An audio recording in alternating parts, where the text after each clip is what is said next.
You guys, especially Generation Zers who cry all the time, I can't buy a house. But the problem is, you're in a tight window in history. A tight window where there's never been any. Big crypto went up more in the last 7 years than any asset in history.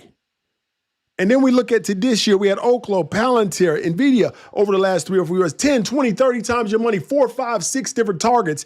This did not exist in the 70s, 80s, and 90s. There was no way to make 30, 40 times your money in 18 months. You guys, especially Generation Zers who cry all the time, I can't buy a house. I don't have a house. I'm not downplaying their plight. But on the positive side, Generation Zers live in a time where they're young, they can take risk, and the environment to make money has never in history been this easy. And you're gonna let it go away, dancing and going to clubs, even older people, is that you don't have time.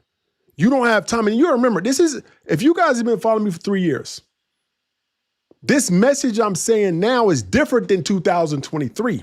You had, if you've been following me for 5 years, you had 2 to 3 years where you can just lollygag and, you didn't have to really rush. That time is over. The time period that's open is starting to regress.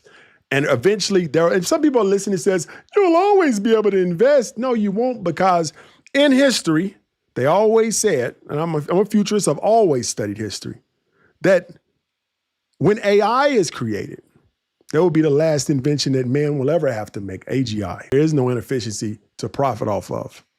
And we're very close to that. And you're sitting at a time where you're maybe the last few generations that can make money, putting your money in a market, sitting back waiting, and then collecting your money later on. That time, just like in the 70s and 80s and 90s, that when it was reduced to where it wasn't that much, that this window will close. And you will forever regret it.